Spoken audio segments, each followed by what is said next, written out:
Hey everyone, welcome to Reasonably Ad-Lib Summer Special number 6. We're going to have one more summer special before we go back to our regular topics. So stay tuned with us. Today, we're going to have two segments again. The first one, we have Kevin Woods back with us. We're going to talk a little bit about music and music education in general. And in the second segment, we're going to have Wendy Lee back to the show, and we're going to talk a little bit about there's a competition that goes on every year during the school year, and we're going to talk a little bit about how to prepare students for competition and a lot of stuff that surrounds that happening. If you like our show, please give us a like at our Facebook page, and also if you can leave us a comment and a rating on iTunes, that would be great. So we're going to dive right into segment one with Kevin Woods. Thank you very much.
So nice, so nice. I don't want to turn it down, but you know what? We got to start talking.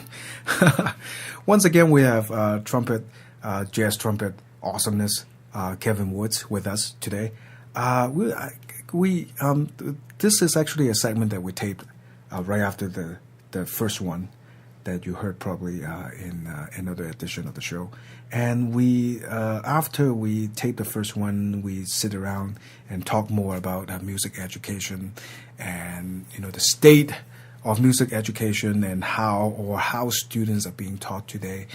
And we're talking about it, and we're like, well, you know what? We probably have more to say on the subject. So I'm like, well, let's tape another one.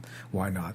So, what I started to, and in the last segment too, we probably launched into this a little bit, music education, and because I think the nature of music is so inclusive, there's so much content, things have to be, I guess, right or wrong. There's no right or wrong. Just it has to be a little bit compartmentalized when you approach it, as in you can't just take in the whole thing right at once. You're not going to digest things in the appropriate terms. I think that's the most appropriate way to say it. So, but a lot of times what happened is, especially young students, they got nudged into a certain direction when they get started. So I was talking to Kevin Woods about this, and I think he has a little bit of opinion on this, because what I notice is, not so much in the tuba world, because there's just not enough opportunities available for jazz tuba, but especially in jazz, more jazz. What's the word? Jazz centric, not jazz centric. It's instruments that got to play jazz a lot. Not the French horn and the oboe and the bassoon, I'm sure, but trumpets and trombones, and to a certain extent, the saxophone. But saxophone is a totally different subject here. When kids started out with the trombone and the trumpet, a lot of times they get the really basic on their instrument, and then right away they got, right there, they whoever is going to turn them into, okay, you need to be a jazz player or you need to be a classical player. And then in their head, it became two totally separate things. And I think that's kind of a weakness in music education, because then we have, once you go a separate direction, it's really hard to come back, or the adjustment is just so insane that it's hard to do. Yeah, I think we start segregation, like you said, I call it segregation because this is something I'm kind of passionate about. Yeah. And I say that with negative connotations at an early age. Yeah.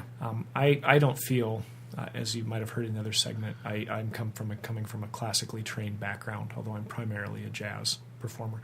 I don't feel that sending a student initially down a classical tract or learning classical technique, how to get response on your instrument, how to have a good sound, great dynamic range, and I guess expressive sound is a bad thing. But people in general and society in general, we're so into labeling things, and we have to label things. We have to put words and label things. It's the only way we can get our brains around things. But we get stuck in those labels. And I see this a lot. Sometimes students will come to me, and already they've labeled themselves, well, I'm a jazz player. Yeah. And I say, okay, well, we're going to work on some flexibilities and some articulation next. Well, I'm a jazz player. And I have to think, well, geez, just because you're a jazz player doesn't mean you can make a good sound on the trumpet or have, a wide range of articulations in your quiver, if you will. Or a classical student will come to me. That happens less often. But wanting to go further in depth in classical, and I kind of see this disparity among students, and they want to go one way or they want to go the other way.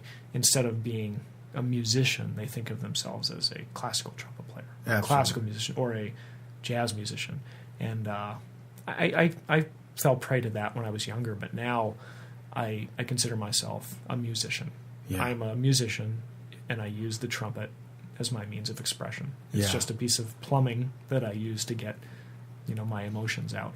But there really is that segregation, and that's being enforced in programs too. It's so easy for a band director or even a college professor, even a graduate level college professor, to have their students do one thing at the expense of another. I have many colleagues who are trumpet professors at universities, and we've talked about things, and I've given clinics at their schools, and they've brought me in because they say that in an hour lesson, you're working with undergrad students. It's, you might get 10 minutes of jazz or 5 minutes of jazz. But especially at that stage in development with the trumpet, and I'm sure with other brass instruments too, you might spend the first 30 minutes working on technique, working on getting them solid on their fundamentals. Then you might spend the next 20 to 25 minutes working on whatever classical literature they're working on, be it solo or chamber music or orchestral rep, and then the jazz is kind of put at the end. If you have time for it, it's something at the end. Oh, let's take out the tune you're working on, and you maybe spend 5 minutes on it, and that's what happens, and I understand why that happens, but that's also reinforcing that stereotype of, I went through and got my undergrad degree, and I'm a very competent classical player. I'm beginning my career, but I'm not working. Why is that? I have no work. I can't get an orchestral job yet because I haven't put the time in to develop that side of my playing. But I'd love to be doing something in music, but I'm working at Starbucks, where I often tell my students, you can't make a living playing jazz trumpet, but you can make a living playing the trumpet. So what I really shoot for is a more well-rounded musician that definitely has their specialty, that also has a whole other bag of tricks. You can go to a commercial session. You can go play a Broadway show. You can do, like for me, I don't necessarily ever do any major orchestral trumpet playing. That's far out of my realm. But I take classical gigs, and I don't embarrass myself too bad. That's always my goal. Because I've developed those skills, and to work as a musician, you kind of have to do that, I think. It always pains me whether I'm playing in a pit orchestra or I go see a show, and I hear everything sounds great. You hear brass section with great sound, and then a swing number comes up or something that has to swing comes up. Whoops. Yeah, and it doesn't fall apart, but it just sounds corny. Yeah. Because those musicians haven't put the time in to know that style. Yeah, absolutely. And I'm on the other side. I'm primarily a classical guy, and I sound. I mean, I'm getting better at it, but I'm still pretty clumsy when I have to swing. But hopefully, I'm getting better at it. But the tuba never really get that much of a spotlight, so I can hide it a little bit. But I think that's really what being a professional is all about. That you can. I mean, have you seen the movie Heartbreak Ridge with Clint Eastwood? No, I haven't. that's a.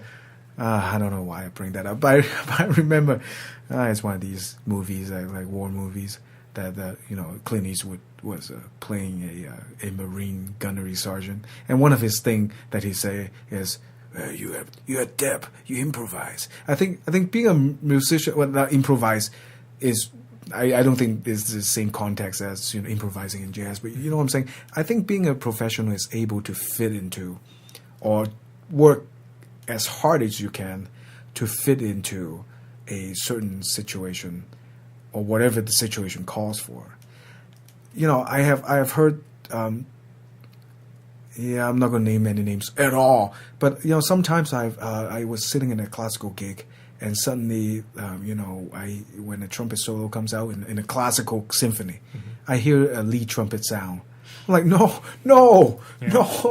wrong, no. And it's not, there's no wrong, it's not wrong. I mean, I don't want to put a value judgment on that, but it's like highly inappropriate. It's stylistically incorrect. Oh yeah. I mean, you can't play like a Tchaikovsky fourth with the lead trumpet sound. I'm like, whoa, that hurts. And I think a lot of times you were talking about kids. We were talking about kids being forced into a mindset.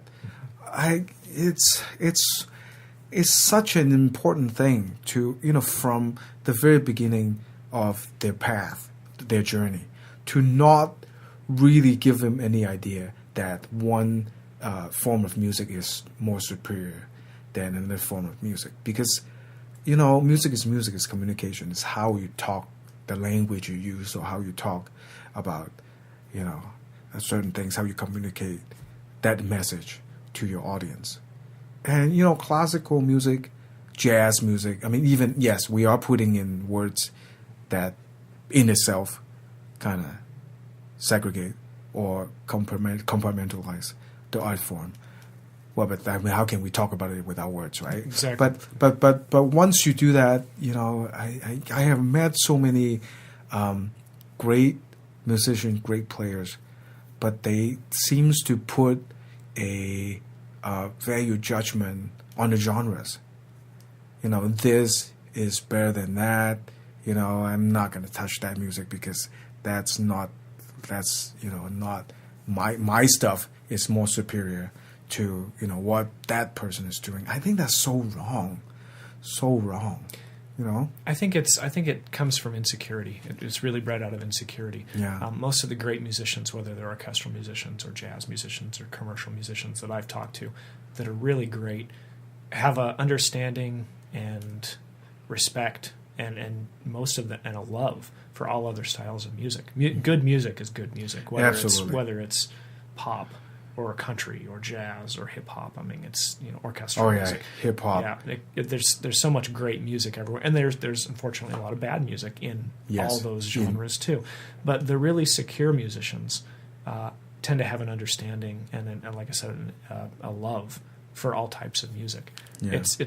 It's generally, to me, people that have more insecurities or for one issue or another that tend to label or say one music is better than the other, or so that I remember having a friend of mine who was studying with his trumpet teacher, and the trumpet teacher was mainly an orchestral person, and said, "Well, who are you listening to?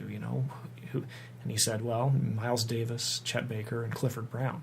And this teacher said, "Well, none of them could even play the trumpet." Oh God! Which to me was just a terrible comment, because if you look at the jazz trumpet player Clifford Brown had probably some of the best trumpet technique of anyone that's ever lived, although he was applying it to a jazz style. Yeah.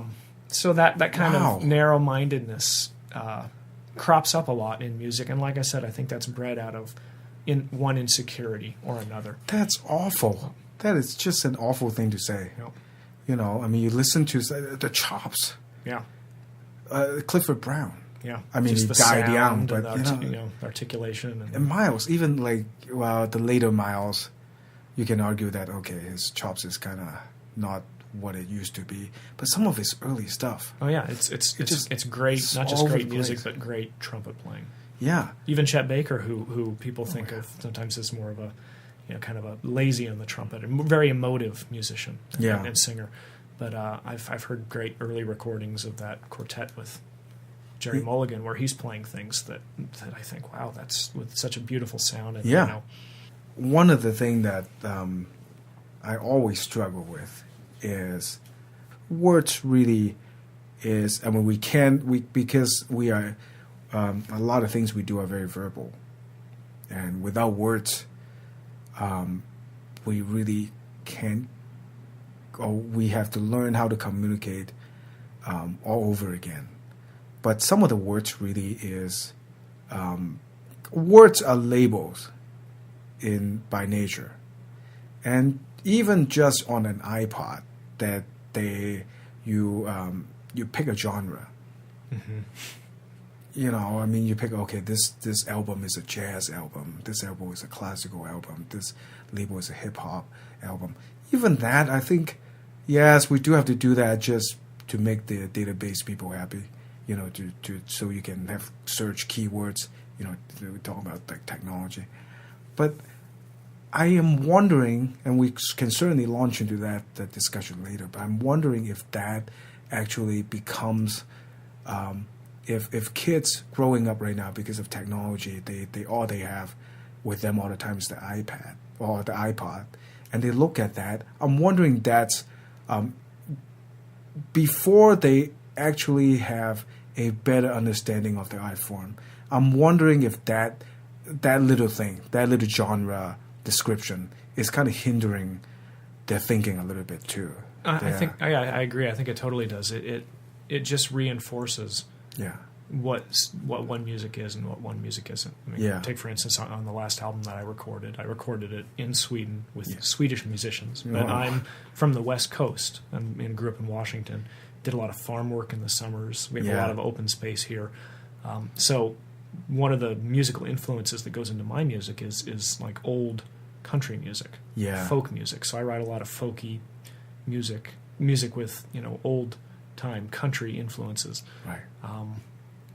So it might show up on an iPod under jazz. Yeah. But maybe that track isn't necessarily. It's being performed by jazz musicians. Yeah. On a primarily jazz record. Yeah. But it might be saying something else. It might appeal to a different audience. It might get overlooked because of that label. But yeah, I definitely think that the labeling of musical styles in that technological context is very limiting, and it reinforces looking at music in a very one-dimensional way. Yeah. Let's talk about that internet thing, technology thing, a little bit later. What I just suddenly when you mentioned hip hop, especially hip hop in Hong Kong,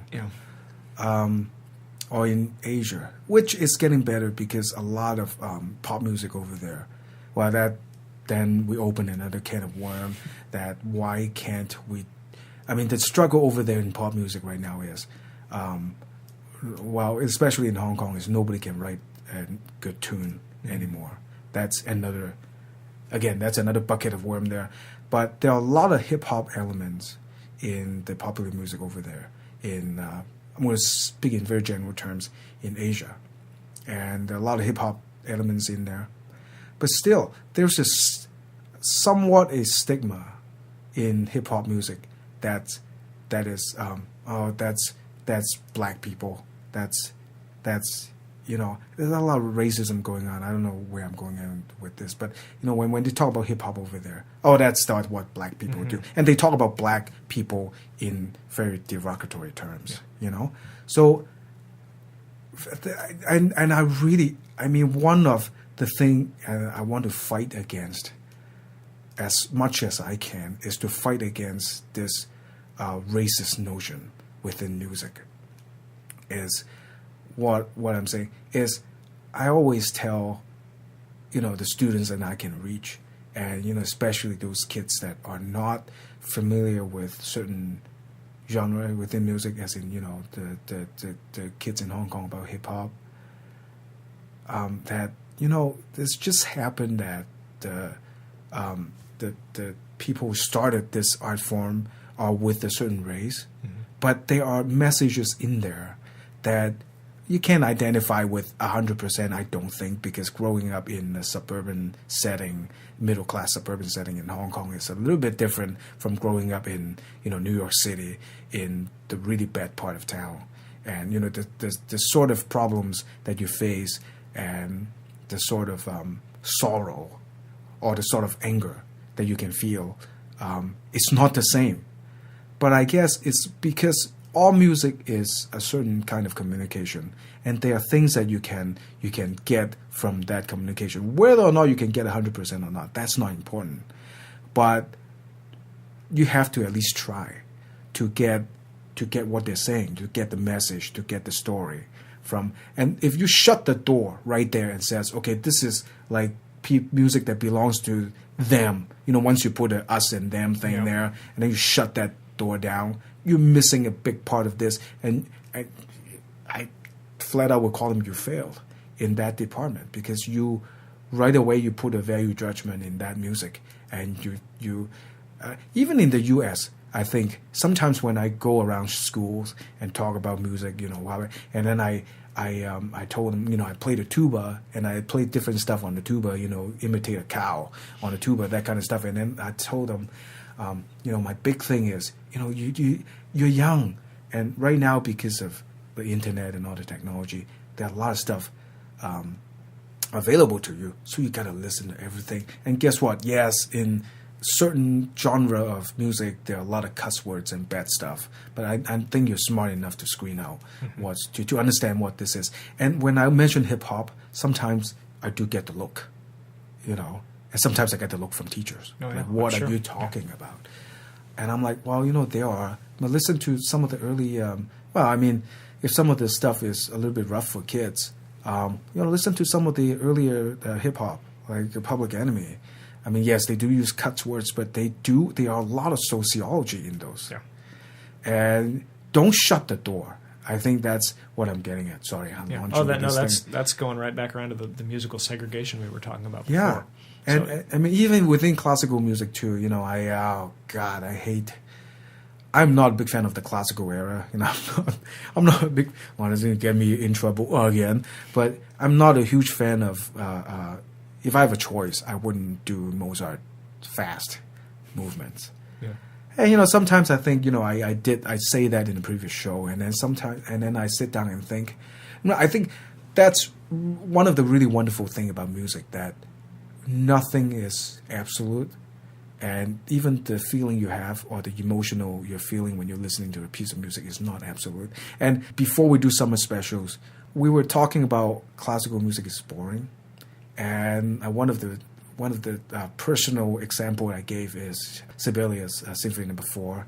That is really boring to me. But the wonderful thing about music, I think, is, well, after that, I sat down and think about it, listened to it 2 more times. And then I start picking out things that I may not be aware of before. Mm-hmm. And then I start to appreciate it. And so it's still kind of not... when I'm driving, I can't listen to that because I'm going to crash. I'm going to wrap my car around the telephone pole, right? But I start to pick out certain things that I might not be totally aware of before. And I start to appreciate it in a certain level that I wasn't at before. So yeah, that kind of stuff. So I think one of the weaknesses, and it went back to, sorry, this is a lot of me talking here, but one of the things that went back to what we were just talking about, that we over-specialize, we compartmentalize music education is, well then, if the student is not... one, doesn't have enough time playing like 6 different sports at the same time, or it just is not aware of other things surrounding what he or she is doing, then they're missing a huge part of the education, right? Yeah, definitely. Yeah. going back to the classical music is boring or what you were saying, it's a different type of appreciation. Yeah. And this happens with jazz, and maybe even more so in classical music, that you will have to sit down and say, okay, I'm going to listen to, like we're about ready to play Dvorak's Eighth Symphony today. Oh, yes. And I'd never heard all of it, so I sat down and listened to it last night, and it's a commitment. Yeah. You're going to sit down and listen to, when you're talking classical music, you're generally talking 30 minutes to up to 2 hours to listen to something all the way through, and there's no way you can grasp all of it in that first listening. Like you said, Yeah. Sibelius 4, you had to listen. You gave it another couple tries, Oh, and then you find things. And I think that's especially true in classical music, but also jazz. I teach a jazz history course at the college here in town, and I'll have students come in and I ask them the first day, why are you taking this course? And be honest with me. I'm not going to mark your name down if you tell me something you think I won't like. And they say, because I need the diversity credit. I need the humanities credit or the fine arts credit. Yeah. And I've had students that came in thinking that they weren't going to like jazz at all, or already thought that they didn't like jazz. They'd already formed that opinion. And through the course of an 11-week quarter, by learning more about it and giving it repeated listens, they found at least one style or one element in the music that they really enjoyed. Some of them became jazz fans and started coming to my gigs and going to gigs all around town. But you really have to give it the time, and that's not so much true with a lot of popular music, pop music. Yeah. You hear it once and you can sing along. I don't listen to the radio much, but I'll hear some pop song and I'll hear it again 5 years later, and I'm finding myself singing along, and I've only heard it once. It's so easily digestible. Absolutely. Then there is a challenge to listening to other types of music that takes a time commitment. It takes a patience commitment. But you're so true there, because I was doing a lot of research on Hong Kong's 80s popular music, Hong Kong's popular music, which is called Cantopop, Cantonese popular music of the late 70s and 80s and early 90s. I was doing a lot of research on that. Actually went to Hong Kong and interviewed a bunch of people. And what's amazing to me is when I was a kid, my parents won't let me listen to those because there was a bad influence, right? But you know what? Guess what? I know every single one of them. Yeah. And I got that from just hanging out with friends. They just have the radio on, or they happen to have a cassette tape on. Cassette tape, what is that? And just heard it on the radio here and there. And, when I'm prepping for exams and stuff, when I'm studying, sometimes I just have the radio on in the background. I wasn't consciously listening to it because I wasn't allowed to. But you know what? Guess what? I know every single one of those tunes. Yeah. May not know it 100%, but I know those tunes. I can, if we do a ear training dictation, I don't even have to listen to it. I can write it out. Write out the melody, the harmony. And I think that's interesting and exciting too, because it's really a technique, right? How do you write a piece of music that people will listen to it twice, they will remember it right away? So catchy. So how can you get a piece of music so catchy that, that's why it's popular, right? That's a technique. Now, some of those might be kind of mundane, but I think that the interesting thing to study those is, why is it so catchy? Is there any special intervals, a combination of intervals here and there? That a lot of times it has to do with the lyrics. The lyrics is talking about teenage love. Yeah, or the repetition of which, the harmonic sequence. It's repeated. Yeah. It's very short. Yeah, that's. I know we are primarily a classical music show, but there's something obviously we can, when it's something we can talk about, because why would some tunes, after midnight, we remember it right away when why is the Miles Davis Kind of Blues album? We can sing every one of those tunes. Like, why are those albums were done like 50, 60 years ago? They're so popular. The music, there's no time. Yeah. The timelessness of those. How can they be? Because, some of the 80s music, 70s or 80s music, they're not bad stuff. But once you listen to them now, it's so dated. Yeah, it's taken out of context. It is so dated. You can date it to even within a few years. Yeah. By the sounds, especially when you start hearing synthesizers and things. That came and went. But going back to the melody writing, that's something that I try to do. I think some of the great the Gershwins, Duke Ellington was able to write a melody that you can hear once or twice and have it for the rest of your life. And that's something, one of the big goals that I try to do is make jazz music that I can stand behind artistically, but also that everyone can relate to. Yeah. And the way I do that is through a melody. Try to find a melody that tells a story that you can relate to and that you'll walk away whistling or singing. Yeah. And I've had varied success with that. I've had people that I've given a record to, and I see them the next time, and they're say they can't get this song out of their head, or that's been in their head for weeks. And sometimes they laugh, and sometimes they don't like that because my song's been stuck in there like an earworm, for weeks. But well, there's a technique to it. I mean, definitely. I mean, of course, you're talking about writing good melodies. There are things that it just came about. You can learn, like Gershwin. You can. There's no another one. There's no another Mozart where you can argue that. But there's no another Gershwin. There's something, but there are techniques.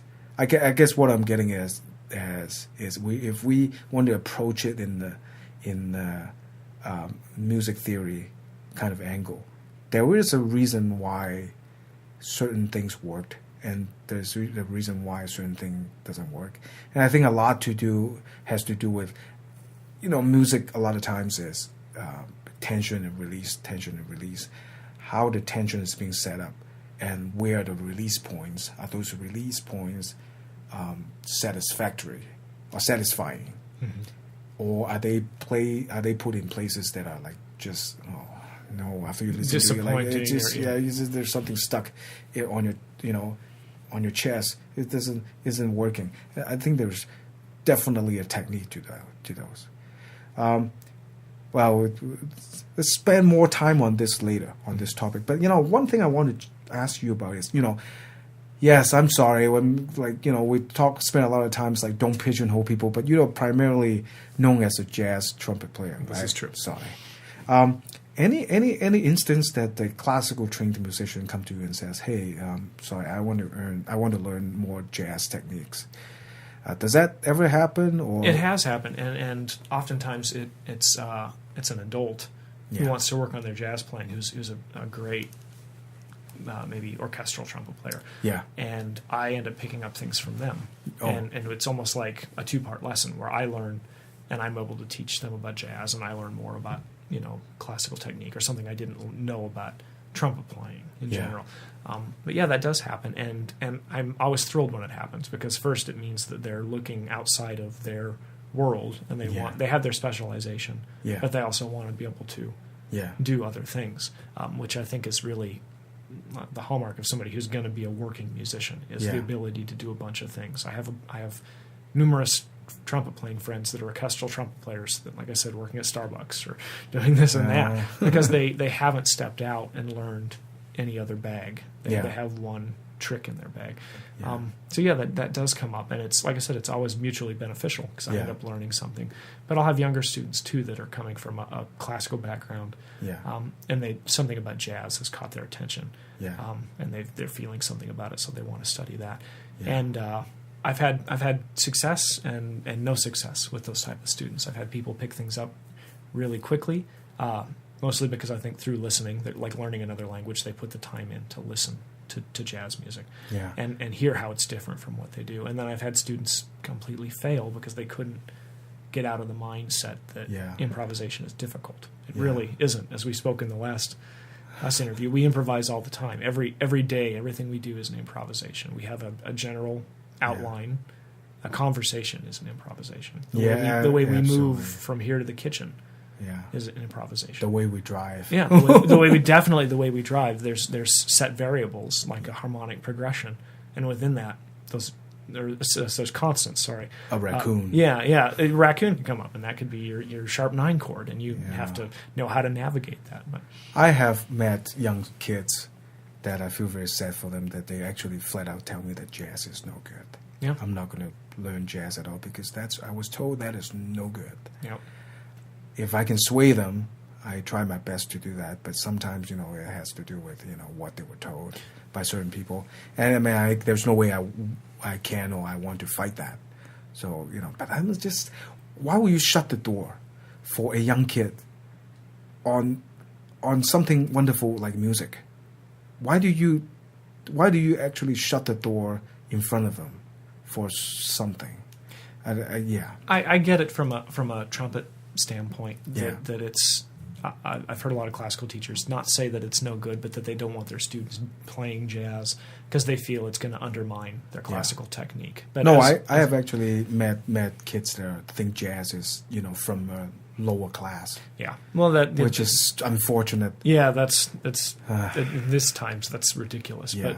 But the technical aspect, I can understand that. But then again, as a jazz improviser, I might, technically there's much to be gained from playing jazz. Yeah. If I play a solo, it might be Yeah. 5 minutes of an improvised solo that takes me almost a 3-octave range, and I might span that range in the space of one measure. There's a lot of technically demanding things that happen endurance-wise, Absolutely. especially and articulation-wise, that classical musicians could really benefit from by learning a little bit of jazz. But it is looked at often that jazz playing will degrade your classical technique. Yeah, I don't think, if this thinking is out there, I don't think it's right. A lot of times they would think, jazz, you can be a little bit sloppier.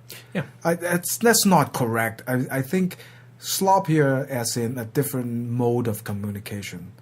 You are allowed to do certain things, and that would be viewed as appropriate, as in the same thing in classical music would not be very appropriate. Well, in any case, I think value judgment it's not beneficial to anybody, right? Especially in music. Yeah, well, like you're saying, if I'm playing an orchestral gig or a classical gig and I chip a note, which happens to everybody, unfortunately, my cheeks might turn red and my head be going, oh man, I can't. That was terrible. Especially the poor French horn players. That's all they think about is cacking a note, because that's about the worst sound in the world when a French horn makes a mistake. But if I'm improvising a solo or doing something or playing my emotions and I miss a note, I might play off of that. That might cause me to go in a completely different path, emotionally or harmonically or rhythmically, even stylistically. And that might be the coolest thing I did all night, because that mistake led me on a completely different path. Yeah. Or maybe, it got me out of where I was thinking, and then I went somewhere else. And that could, the whole value of what happened in that said musical moment or solo could have been pivotally changed by that missed note. So certain elements are being viewed differently in different genre. Now, talking about like classical, just talking about younger kids. When younger kids come into you and they are more classically oriented, and they come in and says, "Hey, Mr. Woods, I want to learn more jazz." What are some of the things that you notice in their technique that need to improve, or what they need to add on to their skills? Mostly getting over the hump of thinking that improvisation is difficult. Right. Generally, when we talk about jazz, we're talking about a stylistic way of playing written music. But I guess we oftentimes think more improvisation. Right. Small group jazz. Creating your own melody over a set of or harmonic progression, which classical musicians do too, and used to do a lot more. There was a lot more improvisation in classical music 100 years ago, 150, 200 years ago than there is now. Yeah, I was listening to this. I'm sorry. I was listening to this, this is several years ago. But I was doing a church gig, and the organ player, tremendous musician. And what happened is, of course, I forgot what is Ascension or what weekend it was. I don't think it was Easter, but it's one of these bigger ones, and a lot of people are going out for Holy Communion, and the dude has to improvise. We sing the hymn, right, and then after that they go into Holy Communion, and then he has to just sit there and improvise on the organ. Mm-hmm. Based on the same, baseline for a good 10 minutes. And he's just doing it. And he was recycling certain rhythm or recycling certain melodic elements from the hymns that we just play. Mm-hmm. But he was just improvising. I would just sit there in awe, because I know you're right. You're right. 200, 300 years ago, Bach do that all the time, Yep. right? But now it's just not something that we hear every day. And when that happens, it's such a magical thing because we don't always think of, we don't always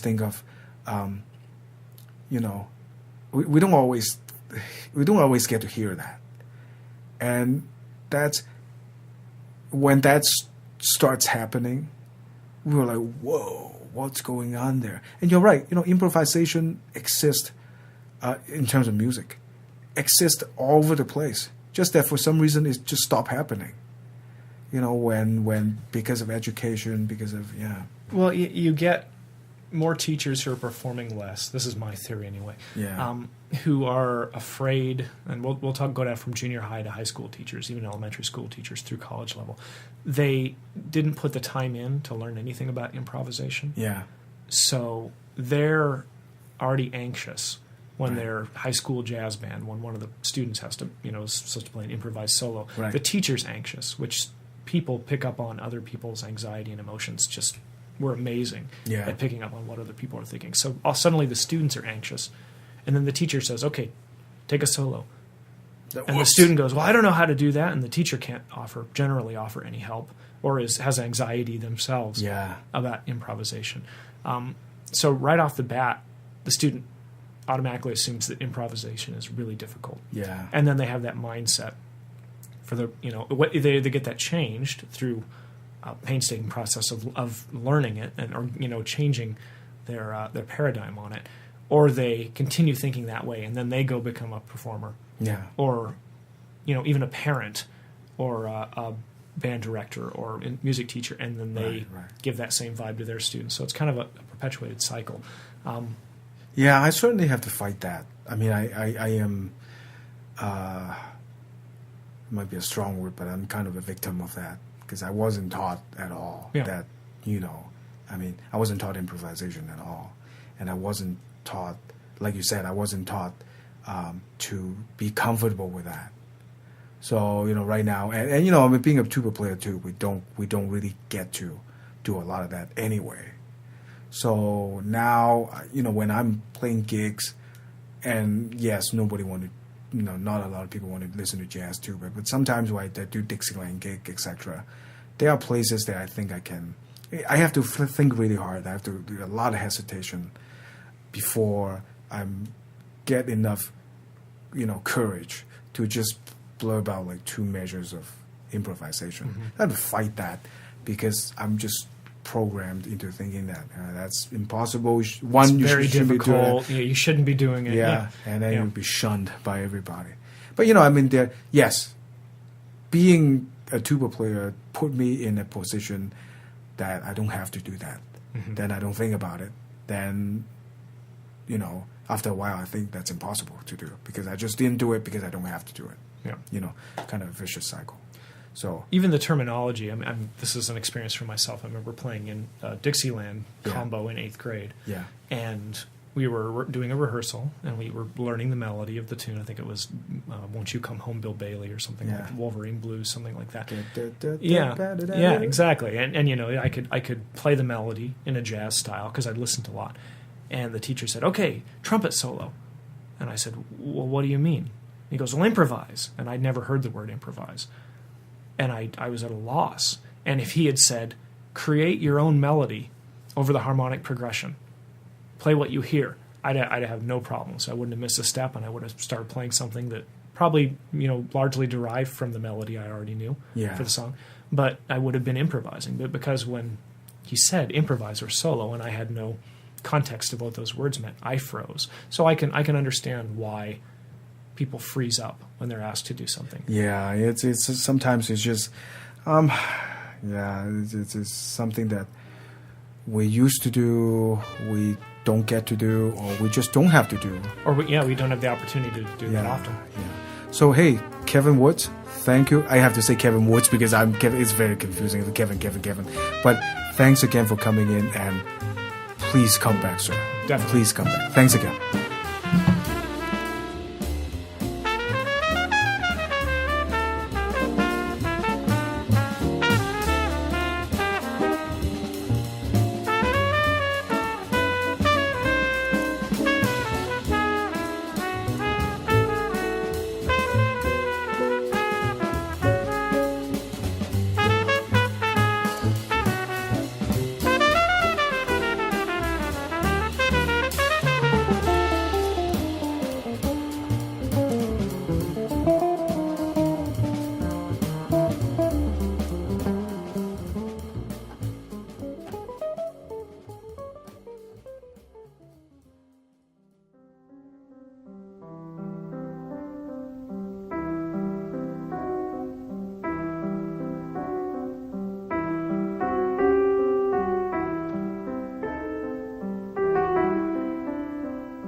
Hey everyone.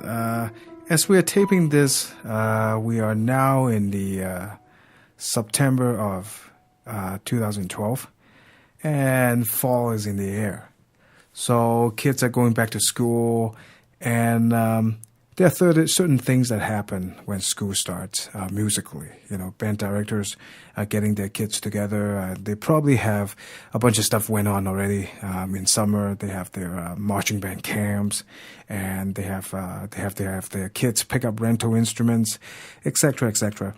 But there is an annual ritual in at least I think most of the United States that kids or serious students starts to think about.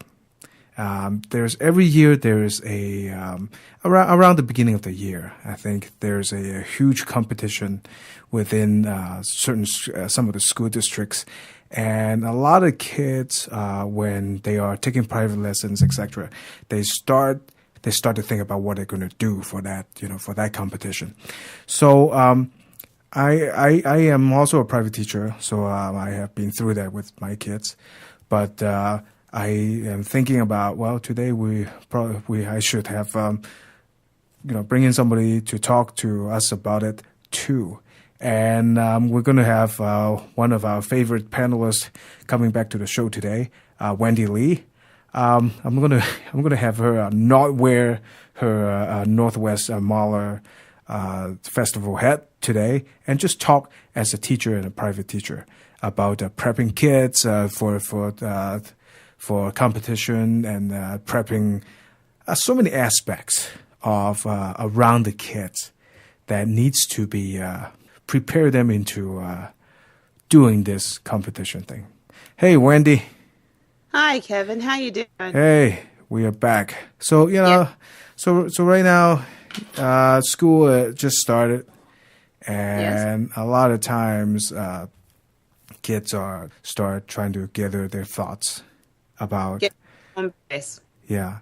So now I have done this quite a bit, but I'm sure as a string teacher, you have done a lot more than I am. Because a lot of times I would have maybe every year maybe have a half dozen to a dozen kids who are involved in the competition. But I'm sure for string teachers you're going to have a lot more. So can you talk a little bit to us about what this it's called a solo ensemble contest?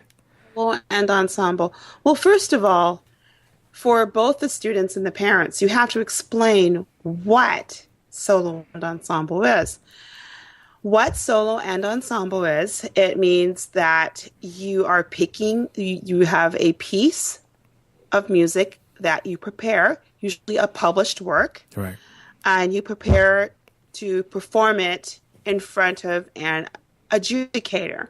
An adjudicator means a professional or an expert on your instrument or your group of instruments or instrument class. Right. And many times they are an educator who also happens to perform. Right. I've done adjudicating before, so we can talk about that. As have I. It's quite an interesting position to be in. Yeah. And so you prepare the piece, prepare the work. You perform it in front of the adjudicator and in front of an audience. The audience could be as small as your parents, maybe your private teacher. Your accompanist, you do need to have an accompanist, somebody that plays piano with you if it's a solo. Right. And then after you introduce yourself, you play the piece that you've worked on many times for 4 to 5 months, preparing it. Right. Sometimes it's only a couple months, but when you're high school level, because this could be for anybody grade 6 on up through high school. Yeah. You play it for the adjudicator. You get written comments. Right. And you get verbal comments. Right. And the comments, they're things they point out what you do really well. Right. And maybe some suggestions, maybe some things where you didn't go quite so well. And it's just their own suggestions. And it's a chance for you to grow as a person to challenge yourself. It's kind of like, I call them violin midterms or Right. viola midterms. Right. And it's a way to just test yourself and to see what you can do, because it's not just what the adjudicator says to you Yeah. on that given day of competition, but it's what you learn about yourself and your playing Right. Right. along the way. It's the journey there. And Absolutely. it's quite a journey. I mean, a lot of times when you are so focused into working on your own pieces, and when, every lesson and every time you go to a lesson, the only person you play for is your private teacher. Correct. A lot of times it's a really good exercise for kids to, whether they win anything or not, regardless of what grade or what points they're going to get on the scale for a competition performance. It's always a good exercise for them to go through. Now, it depends on the kid. Depends on how well they prepare something. Some of the kids would handle that really well, but some of the kids would be totally freaked about playing in front of other people. But I think regardless, unless they're reacting in a really severely bad way, I think most of the time, it's a really good exercise for them to go through to play, not just in front of a crowd, a small crowd, but in front of a person who would listen to them in a critical way. And also, a lot of times, the audience is not just their friends and families, but people that they have never seen before. Yes. So, if a kid is, really good at dealing with that, it's a tremendously good opportunity to grow. Well, one of the ways that I have my students get ready for this experience is to have them practice in front of their family and their friends. I go to a nursing home. The residents love to hear that. Right. Go to, for example, here in Seattle, you can go visit a hospital ward, Children's Hospital.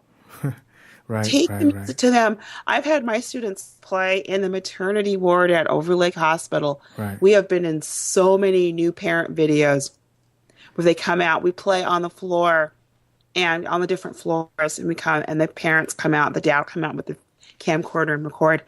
But one of the things that you also have to explain to anybody who competes, you have the option of competing for a rating, right, or just for comment only.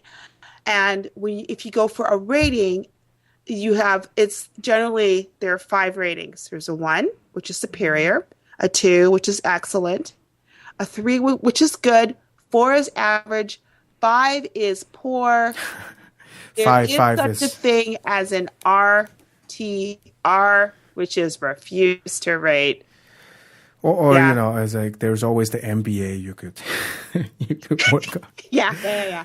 Yeah, I mean, you're right. I mean, playing for finding different avenues for the students to perform is wonderful. I don't know how much the maternity ward is going to appreciate really bad tuba playing, but well, I don't have that problem because I'm a string teacher, so and a voice teacher. But yeah, right. But there are some people who believe that solo wind ensemble is only for the upper echelon of kids. I firmly believe it's a learning experience for everybody. Right. And I personally require it in my studio, and I know a lot of teachers who do. If you're in a school where they have solo wind ensemble and there's that opportunity, well, guess what? Right. You play it. Right. And it's also educating not just the student, but their parents. Right. Yes. What is it all about? It also helps kids that are, if you're looking at going to college, even if you don't want to be a music major, this is an extracurricular activity. Right. So it helps you earn those precious brownie points for college. And, we all need all those brownie points. We need as many as we can get. The kid who probably would never, ever win a solo competition if they auditioned to be a soloist with an orchestra with Seattle Youth Symphony or something. Right. This is something that it's for everybody. And it used to be that really closed mindset, and it's now getting more open. And it's really nice when you have adjudicators who say, thank you for not just believing it's just best of the best of the best. Right. Yeah. So, I mean, it all go back to this thing too. I think one of the theme of the show is music belongs to everybody. A lot of times when the kids are especially the more conscientious ones, they are so into working on their piece, and then it becomes just them and the piece, and then maybe just the immediate people that are involved in creating, music. But they're missing the part that, okay, you need to really share about your playing, whether or not you think you're good or bad. You Yep. really have to go into this mode of sharing your playing with everybody. And, this is a wonderful opportunity to do that. But I want to go back to a little bit when you talk about, it's one of the things that as a private teacher, in addition to working with the kid or the student, you also do have to maybe coach the parents a little bit in terms of how to handle this. And we all have read stories about, sports, some of the soccer parents or some of the softball or baseball parents like going totally nuts about they're totally losing themselves in when the kids are playing, and totally embarrassing the kid and themselves and the coach and the team. And I don't think that kind of I don't think in music it's that severe, but and parents overly sure. overly eager to participate in the process is indeed a problem. Don't you agree? Yeah. You have to teach the parents also performance room etiquette. Yeah. And such things as, please do not use a flash. Yeah. I did, in fact, last one that I did last May,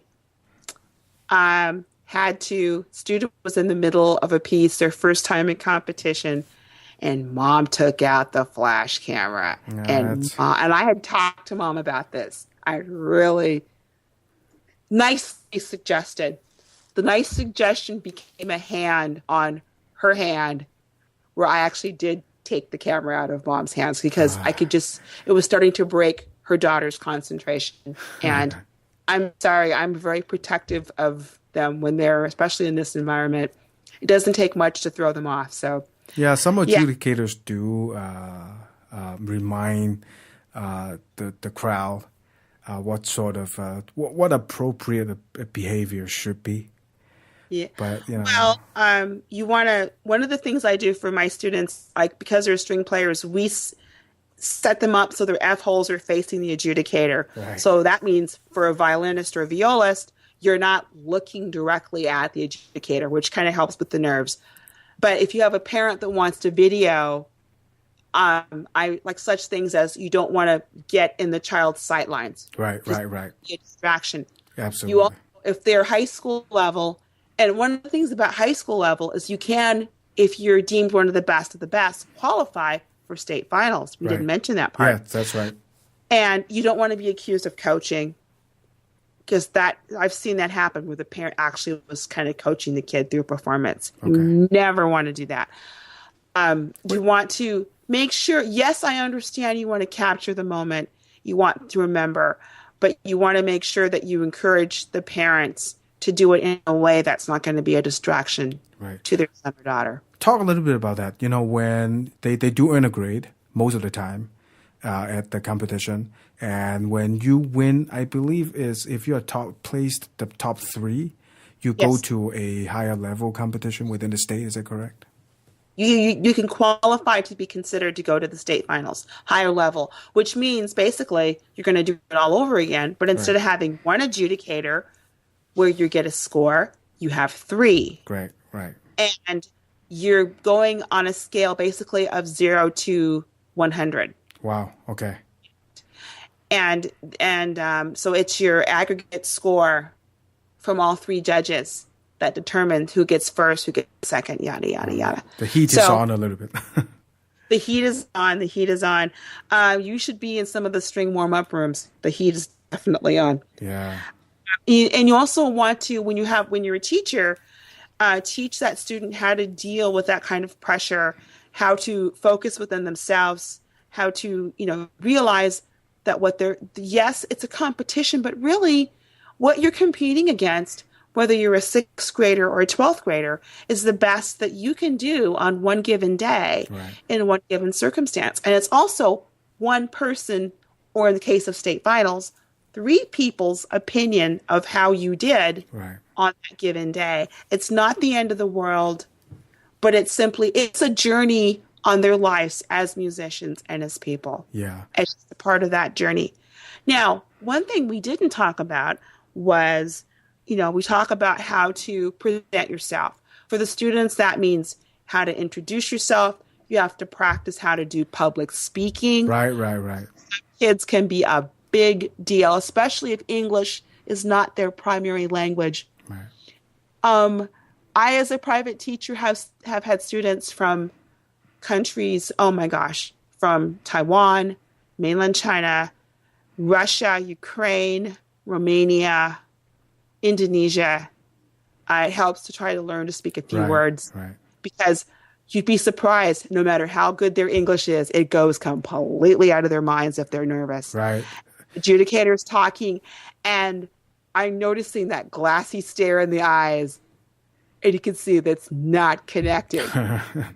And the adjudicator's like, oh, they understand me. And I'm like, excuse me, may I? And I'll have to say in their language, do you understand? It's very nerve-wracking. It can be.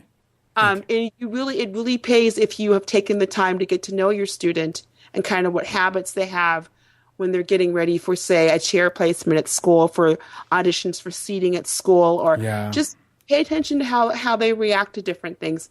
And that kind of gives you some clues as to what you can do as a private teacher to help them find cues to help relax themselves. You always want to make sure that they've eaten, and that they've eaten well, gotten plenty of rest. Don't drink too much coffee.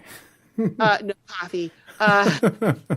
Interesting is when they discover that energy boost that they think that they need, it's really within themselves. Yeah. It's the farming, honestly. And then also how to bow. You'd be surprised how many kids don't know how to bow or even understand why it's correct to bow. The audience is applauding. They're saying, thank you for playing for me. Your bow is, you're welcome. It's a conversation in itself. And speaking of conversations, then when they find out, I have to talk to the judge. Yes, you do. Sometimes, you've played and maybe you're on that bubble between a 1 and a 2 or 1 and a 1 minus.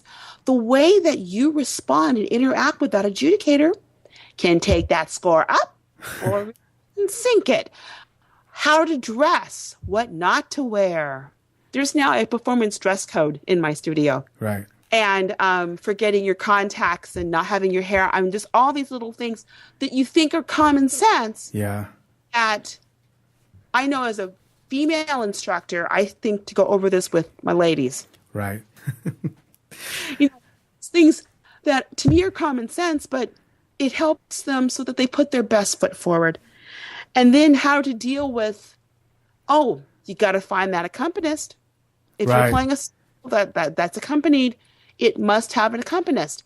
Just because somebody plays a piano does not mean they know how to accompany. Well, that's all different. Accompanying, it's a tricky thing because a lot of times when they're working on their piece, they're just working on notes and rhythm and all that. They are playing by themselves a whole lot. Yes. And then once you slam a accompanist, and I've had that happen before. I think they had just had, I'm like, well, a lot of times I have to arrange for professional accompanists for them because accompanists can really make or break the performance and the competition and, more importantly, the experience. If you have a good accompanist, somebody with a very slow pulse, calm and centered, and I know for myself as a teacher, it's important I have somebody whose philosophy on performing and on working with young people that we are in sync. Right. If their philosophy is not yours, I don't care how good they are, it's not going to work. Yeah. And if you find that good one, teachers, piece of advice, make sure that they're taken care of. If you do my studio and I have you for an entire day because I have a whole bunch of kids, I make sure that I take care of your lunch, just make sure they have water.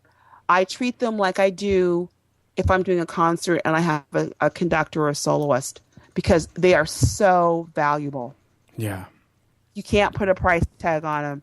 And I know there's some parents that go, oh, they're expensive. This person can do it for so much cheaper. Yeah, accompanist is tricky because I did have that happen to me a couple of times that, kid know a friend who can play piano.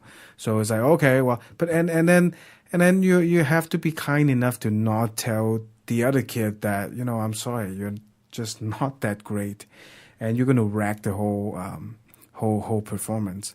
And yeah. It's, I hate seeing that kind of pressure on a parent or even on a best friend. Right. And so what I say is, you know what? We already have an accompanist. I've already arranged for this person.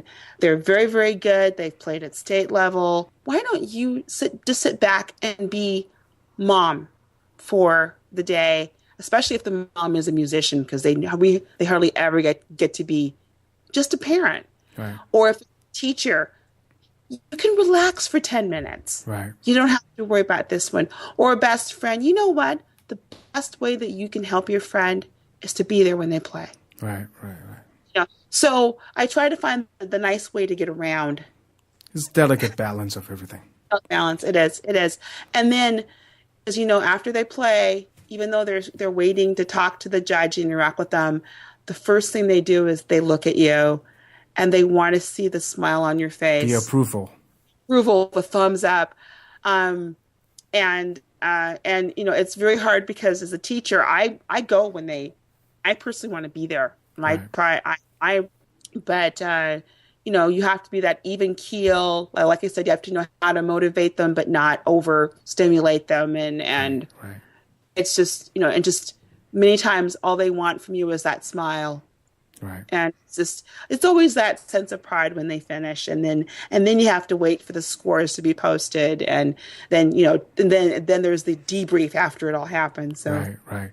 I have done adjudicating a couple of times. And I really do enjoy that experience because you got to see, number one, you got to see and hear kids that you are not familiar with.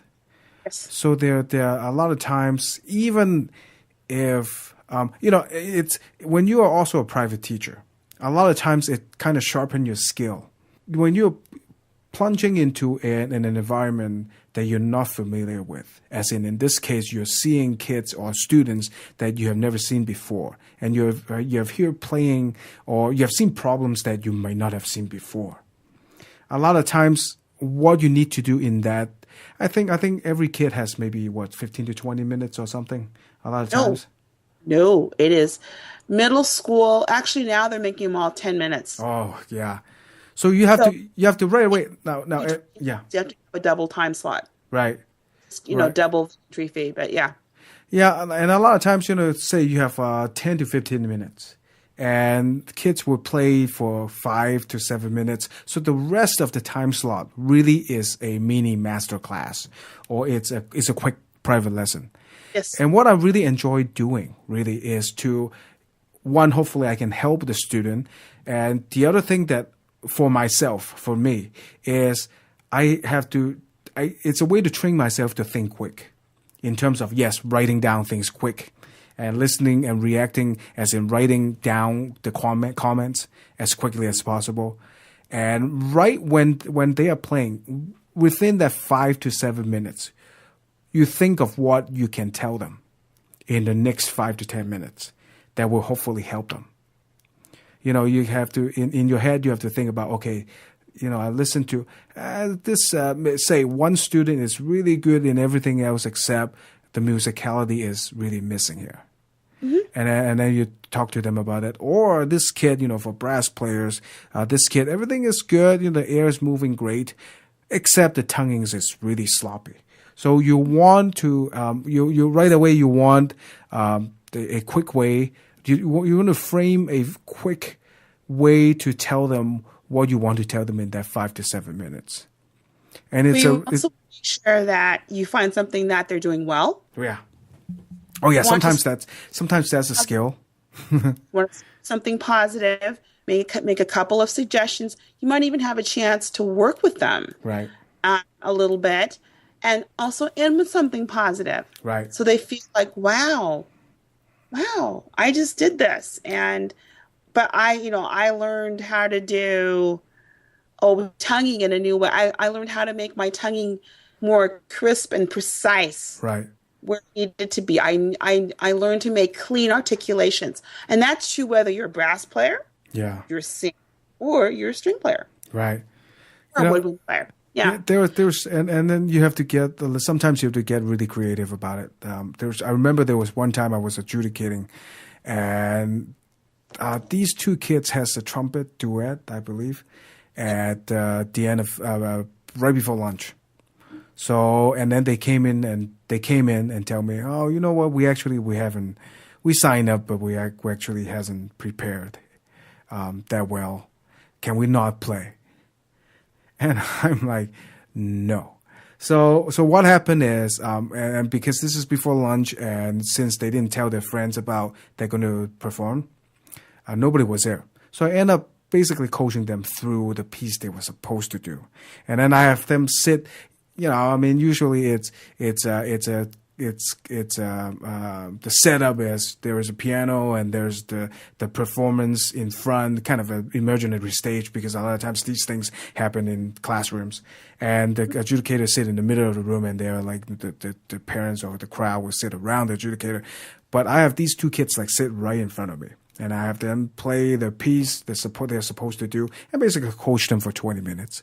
And at the end of it, they don't feel, I do have to tell them, hey, you know what, seriously. And a lot of times, studying music is not just studying music. It's studying about how to be a better citizen, as in how to be more responsible citizen. And part of it is, you sign up for something, you better be prepared. You're not going to be perfect, but you better be prepared. And then I talk to them a little bit about this. You sign up for a thing, right? Yes, I am nice. I'm a nice guy. I understand what this is all about. It's a performance contract. Yeah.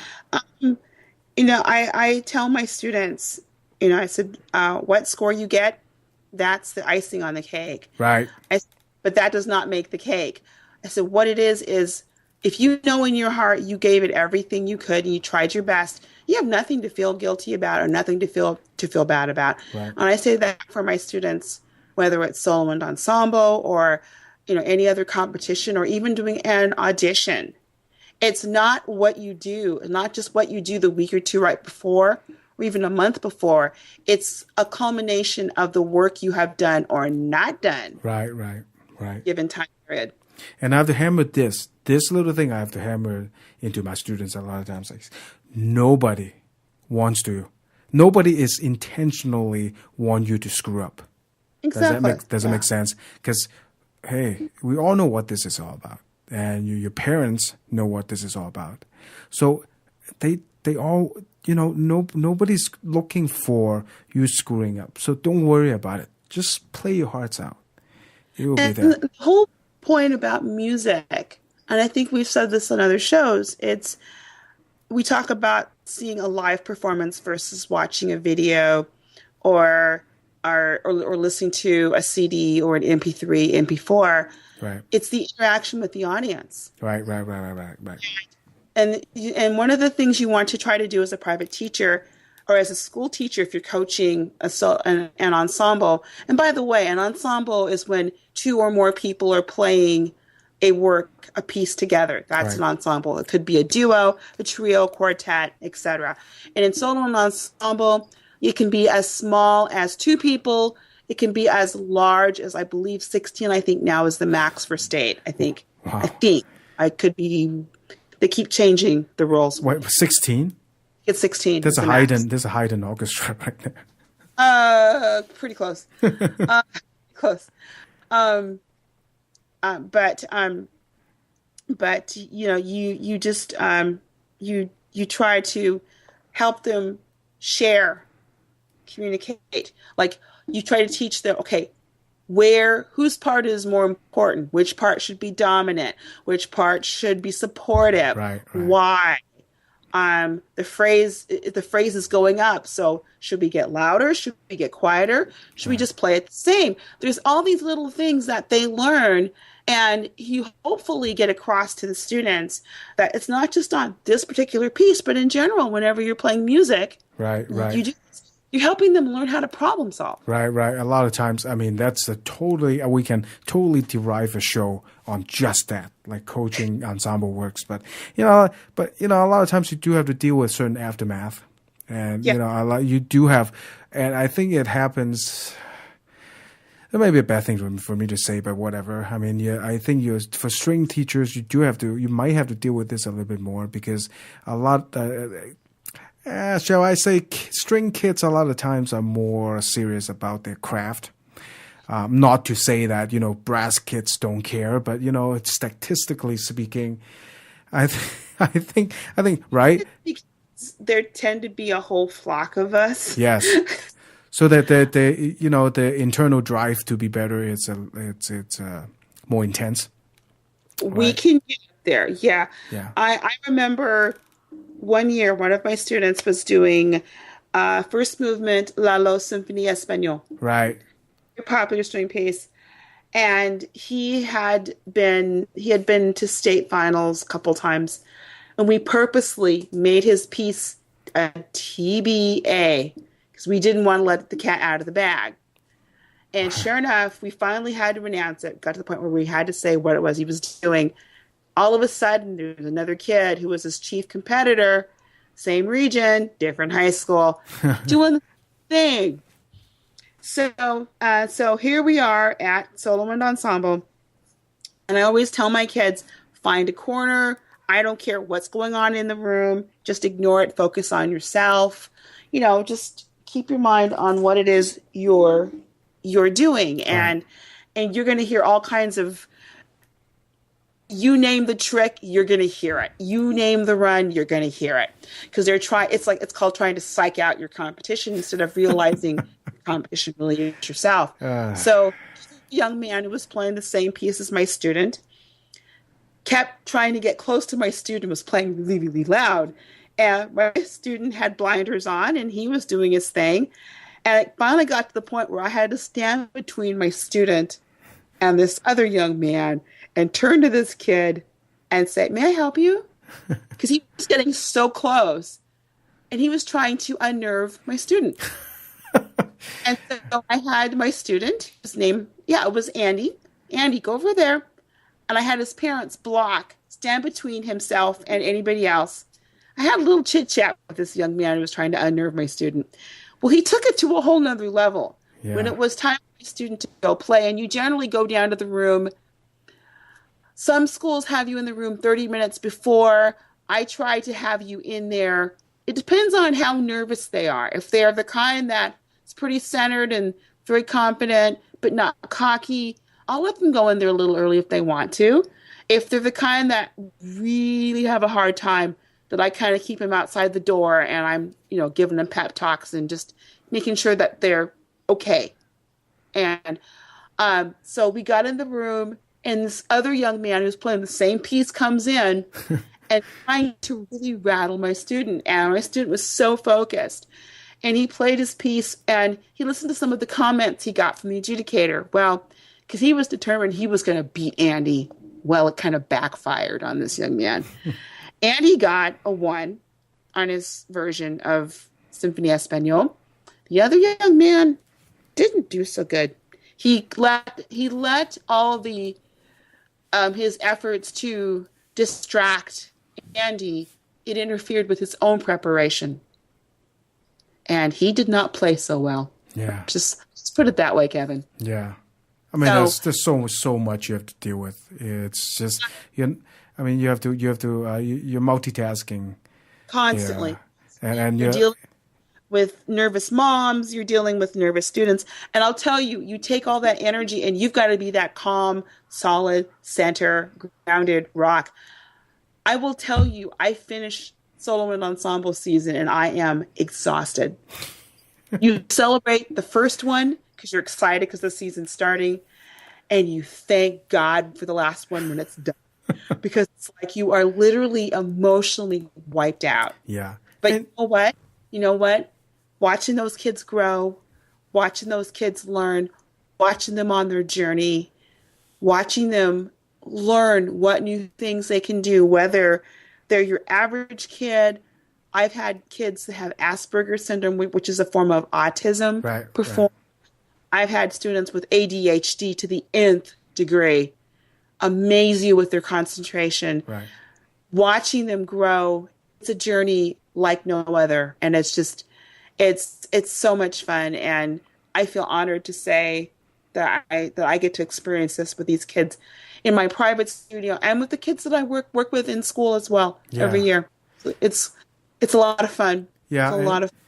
And a lot of times you have to act as counselor too, because, I happen to have like really conscientious kids and they crack, a pack of notes and they are crying at the end, so destroyed, they go in thinking that, I'm going to get a 4.5, or not 4.5, but, the other way around, a 1 or something, and they end up getting a, one step down or get a 2. Or even explaining to the parents, a 1 in middle school is not a 1 in high school. If you get a 1 in high school, a superior mark, that means that your solo is of state level caliber where you can be in contention to go to state. Yeah. I think, and the thing is, you learn how to deal. You have to think on your feet. You have to, in this case, I had to prep a student for an experience I hadn't quite prepared them for. And they handled it really well. They handled it better than their parents did. Mm-hmm. It's just, there's just so many things that can make or break, the student that day. But, all in all, this is a learning experience. Right. And a chance for growth. So I think, a lot of stuff involved here. And I think a lot of times it's a good exercise, not just for the kids or the students, but it's a great exercise for everybody else too.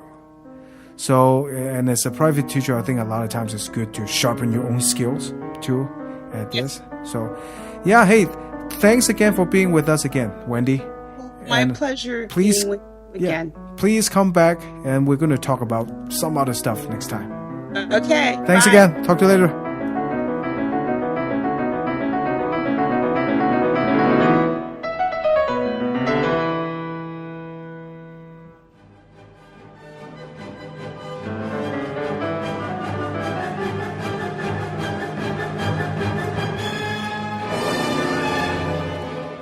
And that is it for Reasonably Ad Lib Summer Special number 6. Thank you again, Kevin Woods and Wendy Lee, for coming back to the show. We're going to have one more summer special, and then we're going to go back to our regular topic. If you like our show, please help us out by telling your friends and family about us. You can find us on Facebook. Just search Reasonably Ad Lib on Facebook. And visit our website, and you can also leave us a comment and a rating on iTunes. Just search Reasonably Ad Lib. So until next time, thank you very much for listening again, and talk to you again soon.